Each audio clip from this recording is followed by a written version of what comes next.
जय हिंद दोस्तों। आज बात करेंगे कक्षा 12वीं विषय समाजशास्त्र, जिसे इंग्लिश में सोशियोलॉजी कहते हैं, चैप्टर 1, जिसका नाम है भारतीय समाज एक परिचय। इसके बारे में हम फुल डिटेल के साथ पढ़ेंगे ताकि आपको सब्जेक्टिव और ऑब्जेक्टिव में कोई दिक्कत नहीं है। वो भी एनसीईआरटी बुक के अकॉर्डिंग करेंगे। अगर आप बिहार बोर्ड से हैं, झारखंड बोर्ड से हैं, यूपी बोर्ड से हैं, अदर किसी भी बोर्ड से हैं जहाँ पर एनसीईआरटी बुक चलता है, उसके लिए यह वीडियो बहुत इंपॉर्टेंट है। तो चलिए यहाँ से स्टार्ट करते हैं। आपको किस तरह से पढ़ाएंगे जिससे आप 450 प्लस नंबर ला सकते हैं। तो एक नियम समझिए मेरे दोस्त, कोई भी चैप्टर जैसे भारतीय समाज एक परिचय दिया हुआ, ठीक है, उसका पहले फुल एक्सप्लेनेशन जैसे लाइन बाय लाइन करेंगे, प्लस उसके बाद सब्जेक्टिव करेंगे, उसके बाद एमसीक्यू। अगर आप ये कर लेते हैं तो आपको इसमें दिक्कत नहीं होगा, प्लस इसमें भी आपको दिक्कत नहीं होगा। तो बेस्ट रहेगा कि इसे आप बहुत ही अच्छा से पढ़ें और पढ़ना भी आपको ज़रूरी है, ठीक है। तो फुल एक्सप्लेनेशन वाला वीडियो जाना बहुत ज़रूरी है। तो चलिए यहाँ से स्टार्ट करते हैं। उससे पहले मेरे दोस्त, अभी तक आप फर्स्ट बार इस चैनल पे आए तो चैनल सब्सक्राइब कर लीजिए और बेल आइकन को ऑल कर लीजिएगा और एक लाइक कर दीजिए, मज़ा आ जाएगा, ठीक है। चलिए, और आपको वीडियो अच्छा लगेगा तभी आप शेयर कीजिएगा, या चैनल को सब्सक्राइब वीडियो अच्छा लगेगा तभी करिएगा, नहीं तो नहीं कीजिए, कोई दिक्कत नहीं है, ठीक। चलिए, अब बात करते हैं समाजशास्त्र किसे कहते हैं। थोड़ा सा बड़ा कर लेते हैं, आपको दिखाई देगा, ठीक है।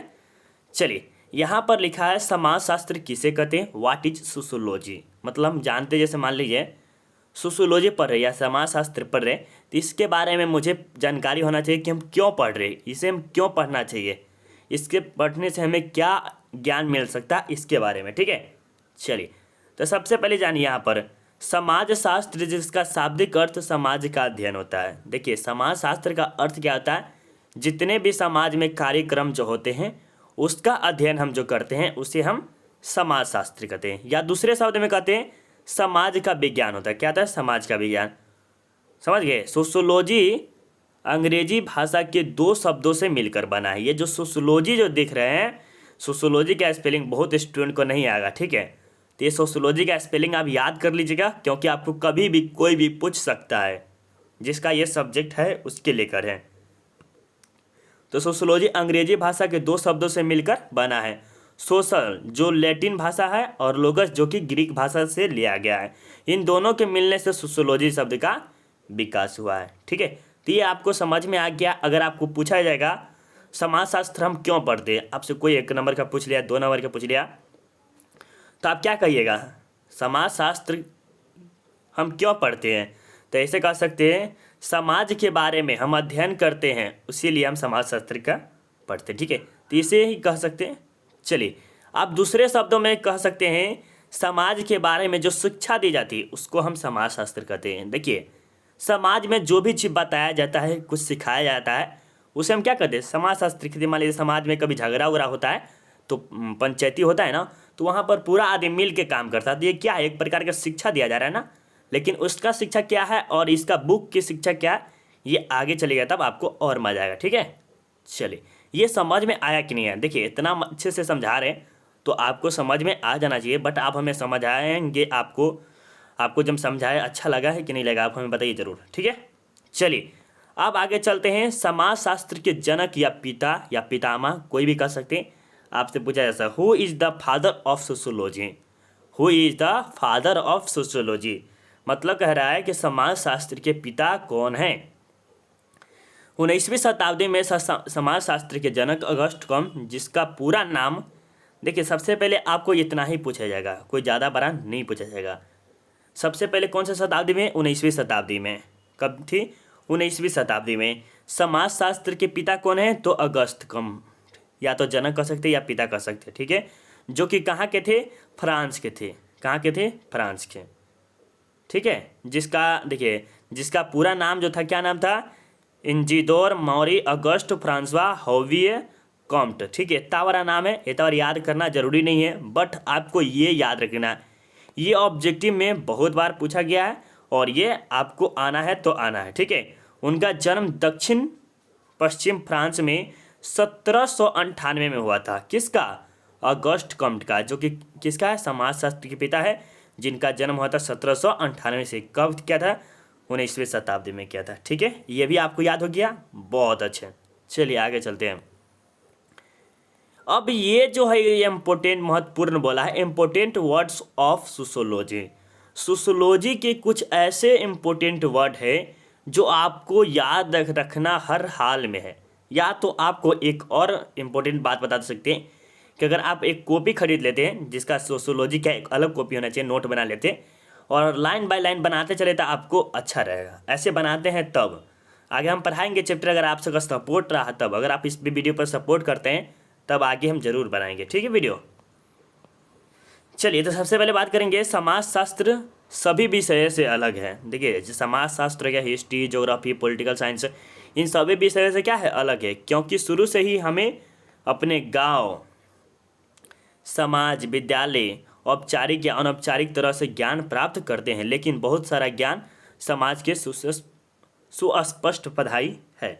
देखिए बात करते हैं गांव के बारे में। समाजशास्त्र कैसा है, समाज के बारे में सोशियोलॉजी कह सकते हैं या समाजशास्त्र कहिए।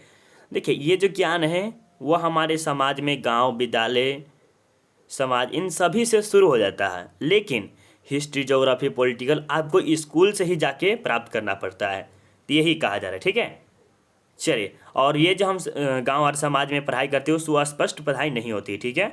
चलिए, यदि कोई बच्चा पहली कक्षा में प्रवेश करता है तो उसे इतिहास, भूगोल, मनोविज्ञान या अर्थशास्त्र का ज्ञान नहीं होता, लेकिन उसे समाजशास्त्र का थोड़ा ना थोड़ा ज्ञान होता है। बिल्कुल सही बात बोला गया है। देखिए इसीलिए समाजशास्त्र का बुक नहीं होता है 1, 2, 3 क्लास तक, सिर्फ 12th क्लास में ही है ये समाजशास्त्र का बुक, क्यों कि पता नहीं बट है।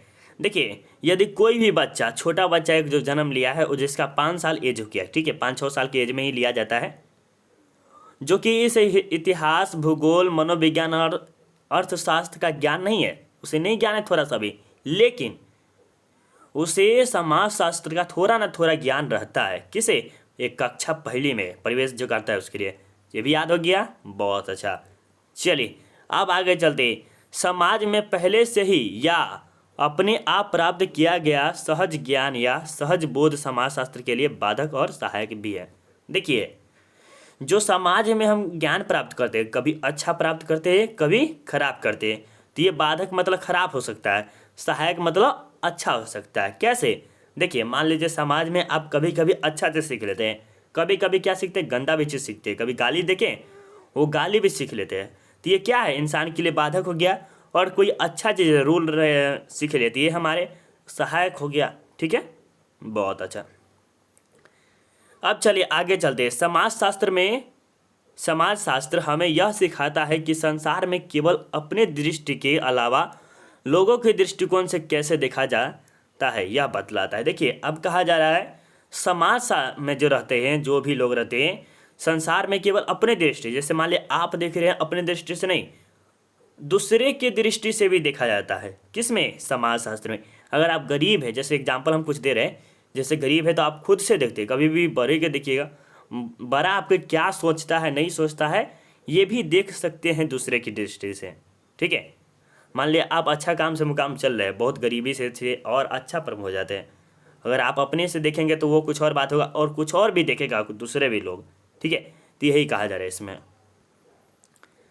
अब बात करते हैं समाज में हम जो पहले से सीखे हैं और समाजशास्त्र का अध्ययन करने से पहले समाज के बारे में भूलने एवं मिटाने की कोशिश करें। देखिए मेन टॉपिक एक यहाँ से इम्पोर्टेंट होता है और बहुत ही अच्छा है, ठीक है।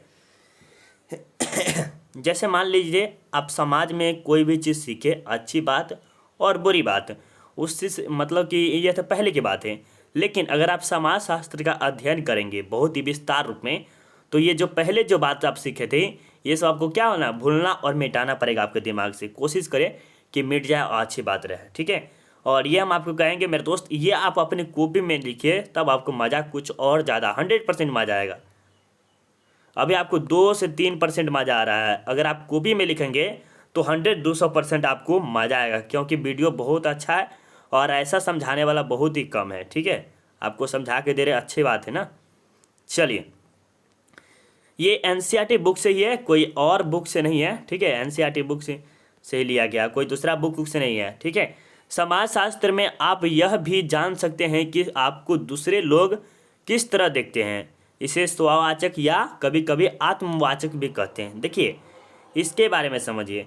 समाजशास्त्र में आप जान सकते हैं, मतलब कि आप समाजशास्त्र का जब अध्ययन कीजिएगा ना धीरे धीरे, और ये ट्वेल्थ के बाद आप ले लीजिएगा ग्रेजुएशन में, अगर इसी से करते हैं, ऑनर्स करते हैं, तब आपको और विस्तार में पढ़ना पड़ेगा, ठीक है। तो ये कब हो सकता है, तो दूसरे लोग किस तरह देखते हैं ये भी पता कर सकते हैं, किसके द्वारा, आत्मवाचक के द्वारा, स्ववाचक के द्वारा, आत्म के द्वारा और स्ववाचक के द्वारा। तो ये समझ गए, चलिए बहुत अच्छा। अब यहाँ पर आता है भारतीय समाज में आप यह भी देख सकते हैं कि भारत के नक्शा किस तरह और स्वयं आप किस स्थान पर है। जैसे देखिए भारत की जो नक्शा है समाजशास्त्र में आप देख सकते हैं, जैसे मान लिया हमको पारने तो नहीं आता है, बट देखिए थोड़ा सा ना इससे होता है, बट नहीं हो रहा है मेरे से, ठीक है। जैसे अरुणाचल प्रदेश हो गया, ठीक है, उत्तर प्रदेश, मध्य प्रदेश, महाराष्ट्र एवं राजस्थान छोटा है। अरुणाचल प्रदेश जो हो गया क्या है, छोटा है, किससे, उत्तर प्रदेश से, मध्य प्रदेश से, महाराष्ट्र से, राजस्थान से, क्या है, छोटा है, कौन, अरुणाचल प्रदेश। वहीं पर बात करें अरुणाचल प्रदेश, मणिपुर, गोवा, हरियाणा एवं पंजाब बड़ा है, कौन है, तो ये हमारे राजस्थान बड़ा है, सॉरी अरुणाचल प्रदेश बड़ा है, किससे, मणिपुर से, गोवा से, हरियाणा से एवं पंजाब से। लेकिन लेकिन लेकिन उत्तर प्रदेश, मध्य प्रदेश, महाराष्ट्र, राजस्थान से छोटा है, कौन, तो ये अरुणाचल प्रदेश। याद हो गया, याद हुआ ना मेरे दोस्त। आपसे पूछा जा सकता है कि अरुणाचल प्रदेश से 4 छोटे राज्य के नाम बतावे, तो आप क्या बताइएगा, छोटे राज्य, तो गोवा, मणिपुर बता दीजिए, गोवा बता दीजिए, हरियाणा बता दीजिए, पंजाब बता दीजिए। आपको 2 नंबर मिलना है तो मिलना है, ठीक है। चलिए अब आगे चलते हैं यहाँ पर कि समाज में 17 या 18 वर्ष की आयु वाले व्यक्ति को युवा पीढ़ी कहा जाता है। भारत के लगभग 40% जनसंख्या आपकी या आपसे छोटी उम्र के है। देखिए आपको ये कह रहा है कि 17 से जो 18 साल के जो युवा होते हैं, या 16 साल भी कह सकते हैं, वो जो समाज में होते हैं किसके, युवा पीढ़ी के नाम से जाने जाते हैं, जिसकी लगभग 40% है जनसंख्या, और मान सकते हैं कितना, और 60% जो है आपसे डबल है, क्या है, डबल है। तो ये याद रखिएगा, बहुत अच्छा है, क्योंकि देखिए 17 से 18 साल के एज वाले 40% है, मतलब 60% जो है वह बूढ़ा है, मतलब 50, 60, 40, 30 ऐसे के 35, 25 के एज के हैं, ठीक है। लेकिन जो 17 से 18 साल के, 20 साल के, जो 22 साल के एज के होते हैं उसी युवा पीढ़ी कहा जाता है, ठीक है। और ये 40 वर्ष, ये भी याद रखिएगा। चलिए अब देखिए भारत में आप किसी विशेष भाषीय समुदाय, जैसे गुजरात में गुजराती एवं आंध्र प्रदेश में तेलुगु भाषा संबंधित है। यह आपको ऑब्जेक्टिव में पूछा जा सकता है कि आंध्र प्रदेश में कौन सी भाषा बोली जाती है, तो तेलुगु। ये बहुत बार पॉलिटिकल साइंस में गलत करती है स्टूडेंट सब, पॉलिटिकल साइंस में स्टूडेंट सब बहुत गलती करते हैं कि आंध्र प्रदेश में कौन सी भाषा चलती है, तो तेलुगु चलते है। भारत में आप किसी भी विशेष भाषीय समुदाय में, जैसे बिहार में देखिए, बिहार में क्या बोला जाता है, भोजपुरी बोला जाता है, बोला जाता है ना। लेकिन बिहार में भी जहाँ जहाँ हम रहते हैं वहाँ पर ज़्यादा भोजपुरी नहीं बोला जाता है, ठीक है। तो कहीं कहीं भोजपुरी बोला जाता है, कहीं कहीं नहीं बोला जाता है। जो मिथिला यूनिवर्सिटी में पढ़ता है उसको वो मैथिली बोलना पड़ता है, कोई कोई कुछ और भी बोलना पड़ता है। जैसे बिहार के बारे में बताएं, पटना में भी कुछ अलग भाषा रहता है, जैसे गुजरात में गुजराती बोला जाता है, आंध्र प्रदेश में तेलुगु बोला जाता है। तो जहाँ पर जैसे जाइएगा वहाँ के भाषा अलग अलग होता है, जैसे पंजाब में पंजाबी बोला जाता है, ठीक है। अब आगे चलिए, भारत में आर्थिक मतलब इकोनॉमिक कैटेगरी होता है। तो जैसे निम्न मध्य वर्ग या उच्च वर्ग होता है। इसमें 2 समुदाय होते हैं, एक छोटा एक बड़ा के सदस्य होते हैं। नहीं समझे मेरे दोस्त। जैसे मान लीजिए भारत में कैटेगरी जो होता है, आर्थिक कैटेगरी, वह 2 प्रकार के होते हैं, निम्न मध्य वर्ग, एक उच्च वर्ग। उच्च मतलब क्या हो गया कि हाई, बहुत अमीर है, और निम्न मतलब कि कम है, ठीक है, पैसा वैसा उसके पास नहीं है। अब चलिए आगे चलते हैं। समाजशास्त्र में केवल आपका या अन्य लोगों का निर्धारित करने में मदद के साथ साथ बहुत कुछ सिखाता है। जैसे कि एक प्रसिद्ध अमेरिकी समाजशास्त्री सी राइट्स मिल ने लिखा, व्यक्तिगत परेशानियां या सामाजिक मुद्दों के बीच उजागर करने में मदद कर सकता है। देखिए व्यक्तिगत जो परेशानियां आती है सामाजिक के बीच उजागर करने में मदद कर देती है। देखिए अब इसके अर्थ क्या हुआ, व्यक्ति के कोई भी चीज़ परेशानी होती है, अगर वो समाज के सामने रखता है तो उन समस्या को क्या होगा, हल कर देगा। ये कौन लिखे है, तो ये हमारे अमेरिका के व्यक्ति लिखे हैं, सी राइट मिल्स ने लिखे। याद रखिए ये आएगा ऑब्जेक्टिव में आपको, ठीक है। कि किसने लिखा है कि व्यक्तिगत परेशानियां या सामाजिक मुद्दे के बीच उजागर करने में मदद कर सकता है? तो सी राइट्स मिल्स ने भी लिखा है। और इसका अर्थ समझिए, कोई व्यक्ति है, चाहे आप हो या आपके कोई समाज में जितने भी लोग हैं, उन सब के अगर कोई भी चीज़ परेशानियां हैं, ठीक है, अगर वो चीज़ अगर समाज के सामने रखती है तो उसमें कुछ ना कुछ इसे मदद जरूर मिलती है। ठीक है, चलिए अब आगे चलते हैं। समाज में जातिवाद जो निम्न और उच्च हैसियत में शामिल है। देखिए, समाज में सबसे बकवास एक चीज़ हम देखते हैं, सबसे बेकार रूल ये है। क्या है? ये रूल है समाज में, सिर्फ बोलेंगे जातिवाद का, एक उच्च तो एक हाई हैसियत, मतलब कि एक छोटा सा एक बड़ा है, कह सकते एक चमार का हो गया, इसका कोई वैल्यू नहीं, और जो बहुत जैसे राजपूत हो गया, यादव हो, ये सब का रख सकते हैं, तो ये सब हाई कैटेगरी में आता है, तो इन सबको अलग ले आ जाता है। ठीक है, लेकिन चमार दुसाध ये सब शायद दुसाध पता नहीं हमको क्या है, क्या होता है जाति में भी। ठीक है, बट इन सब के हैसियत को देख के कर जाता है। ठीक है, ये भी कहावत बहुत बकवास है। भारत में सबसे बेरोजगारी के कारण है जातिवाद। और हम क्लास 10th के आपको पढ़ाते भी हैं, तो अगर आप देखे होंगे क्लास 10th में पढ़ते होंगे, जो पढ़े होंगे जो कि श्रम विभाजन और जातीय पृथक है, उसी के बारे में। ठीक है, वीडियो कितना भी लंबा बने हम आपको पूरा वीडियो बता के ही जाएंगे। ठीक है, वीडियो लंबा बनेगा कोई दिक्कत नहीं, पूरा समझा के जाएंगे। एक परिचय का परिचय, एक परिचय का परिचय, इसमें आपको भारतीय समाज के बारे में जानना, परंतु सहज बोध के जरिए नहीं, बल्कि समाज शास्त्रीय दृष्टिकोण से। देखिए, इसमें क्या करा कि भारतीय समाज के बारे में आपको जानना है, परंतु जाना पर बोध के जरिए, बल्कि समाज शास्त्रीय दृष्टिकोण से, मतलब कि बोध के जरिए नहीं कहा रहा है कि किसके दृष्टि, समाज शास्त्री की दृष्टि से आपको जानना है। ठीक है, चलिए, औपनिवेशिक शासन होता है, इसमें पूरे भारत को एकीकृत किया एवं पूंजीवादी आर्थिक परिवर्तन एवं आधुनिकीकरण के ताकतवर प्रक्रिया से भारत का परिचय दिया। इन सब के देख सकते क्या क्या हुआ, औपनिवेशिक में हो गया आपको पूंजीवाद, आर्थिक परिवर्तन, आधुनिकीकरण के साथ ही क्या कहता है, ताकतवर करके भारत का परिचय दिया। ये आपके औपनिवेशिक शासन में आता है। ठीक है, चलिए अब चलते हैं औपनिवेशिक शासन। इसके अंतर्गत आर्थिक, राजनीतिक एवं प्रशासनिक आते हैं, मतलब इसके अंदर पैसा, राजनीतिक और प्रशासनिक, जिस प्रशासन शासन होता है वो सब आता है। ठीक है, उपनिवेशवाद ने ही राष्ट्रवाद को जन्म दिया है। क्या क्या है? उपनिवेशवाद ने ही राष्ट्रवाद को जन्म दिया है। आपसे पूछा जा सकता है राष्ट्रवाद को किसने जन्म दिया है, तो उपनिवेशवाद। ऑब्जेक्टिव में 1 नंबर क्लियर हो गया, बहुत अच्छा। चलिए अब यहाँ पर चलिए, उपनिवेशिक प्रभुत्व के समुदाय के विभिन्न भागों को एकीकृत करने एवं बल प्रदान करने में मदद करती है। ये जो उपनिवेशिक समुदाय जो है वो विभिन्न भागों को क्या करती है, बल प्रदान करती है। ठीक है, उपनिवेशवाद ने नए वर्गों एवं समुदायों को जन्म दिया है। उपनिवेशवाद जो है नए नए वर्ग, कैटेगरी को, समुदाय को जन्म दिया है। ठीक है, तो ये आपके कुछ ऐसे थे, और ये आगे चलिए थोड़ा सा बताते कुछ लॉजिक चीज़, बट ज़्यादा चीज़ आपको कहाँ से पढ़ना था, थोड़ा सा रुक जाइए मेरे दोस्त, अभी जाना कहीं नहीं है, अभी यार 2-3 मिनट और लगेंगे। ये इम्पोर्टेंट है। देखिए, अगर आप कॉपी में नहीं लिखेंगे तो आपको सही में अच्छा नहीं लगेगा, तो लिख लीजिए सब के सब। और आपको नोट चाहिए, एक बार और बता दें, अगर नोट चाहिए तो इस पर कॉन्टेक्ट कीजिएगा। चलिए अब आगे पढ़ाते हैं आपको। चलिए ये सब ज़रूर लिख लीजिएगा, नहीं तो अच्छा नहीं होगा आपके लिए। ठीक है, तो लिख लीजिएगा। अब या सॉरी मेरे दोस्त, यहाँ पर देखिए, यहाँ पर लिखा हुआ है, आपको बताएंगे थोड़ा सा। चलिए, पाठ्य पुस्तक के बारे में अबाउट टेक्स्ट बुक, मतलब कि आपके बुक में जो पढ़ना है उसके बारे में। ठीक है, समाजशास्त्र के 2 बुक है। कितने बुक हैं? 2 बुक है। एक भारतीय समाज जो कि अभी पढ़ रहे हैं, भारत में सामाजिक परिवर्तन एवं विकास, जो भी पढ़ रहे हैं, किसका नाम है, भारत समाज एक परिचय, इसके बारे में भी पढ़ रहे हैं।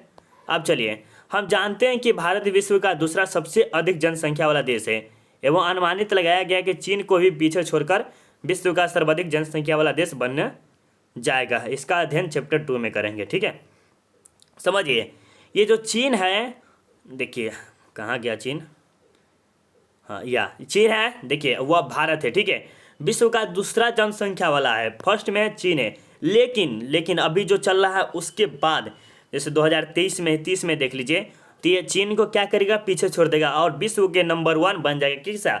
जनसंख्या वाला देश, जो कि अध्याय 2 में पढ़ेंगे। अगर आपसे सपोर्ट कीजिएगा तो आपको हम जरूर ये लाएंगे। ठीक है, क्या जनसंख्या विकास बाधा है, क्या जनसंख्या जो बढ़ रही है वो विकास में बाधा है, इन सब के बारे में डिटेल में, जाति, जनजाति एवं परिवार के बारे में अध्याय 3 में बात करेंगे। जाति के अनेक विद्वानों एवं अपनी तरफ आकर्षित किया। इन सब के बारे में, जाति क्या है और भारत में जाति के बारे में हम जानेंगे। इन सब के बारे में क्या है, अध्याय 3 में पढ़ेंगे। जाति के बारे में जितने आप चीज़ जानेंगे वो सब अध्याय 3 में जानेंगे। ज़्यादा खासकर ये इंपॉर्टेंट है, आप इसे ज़रूर चैप्टर 2 बहुत ही अच्छा सा आप पढ़िएगा। आप कमेंट करते हैं कि सर कमेंट दूसरा चैप्टर भी लाइए, तब आपको हम दूसरा चैप्टर भी बहुत ही विस्तार में आपका आन देंगे, ठीक है। चलिए, एक शक्तिशाली सामाजिक एवं सांस्कृतिक आयामों को खोजता है। इसका अध्ययन अध्याय 4 में करें। आर्थिक परिवर्तन सबसे पहले उपनिवेशवाद, उसके बाद विकासशील द्वारा लाया गया। ये भी सब आपको डिटेल में पढ़ना है। भारत में विभिन्न प्रकार के बाजार का उदय हुआ।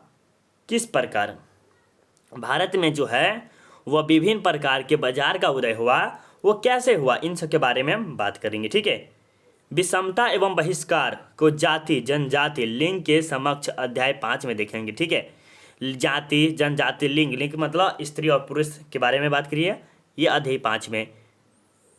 बहिष्कार के तरफ से कितने बार आंदोलन भी सफल हुए, ये सब पढ़िएगा। आगे देख लीजिए थोड़ा सा, आपको यह अध्याय हमें चिंतन से बाहर निकालने में आमंत्रित करता है।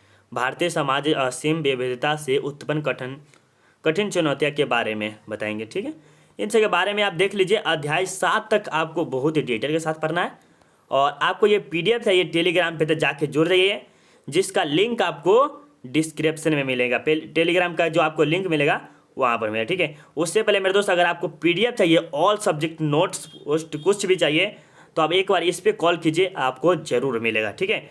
उससे पहले मेरे दोस्त, अगर आपके भाई बहन कोई भी हो जो अभी 10th क्लास में गया है, उस स्टूडेंट को बोलिएगा RDX सेल्फ स्टडी सर्च करने के लिए यूट्यूब पे, जो कि 10th क्लास वाले स्टूडेंट के लिए। तो एक बार आपसे जाके जरूर उससे बताइएगा और आप सबका सपोर्ट जरूर मिलना चाहिए। जय हिंद, जय भारत। और चैप्टर 2 चाहिए कि नहीं चाहिए, ये कमेंट करके हमें ज़रूर बताएं, ठीक है। जय हिंद, जय भारत, बाय बाय।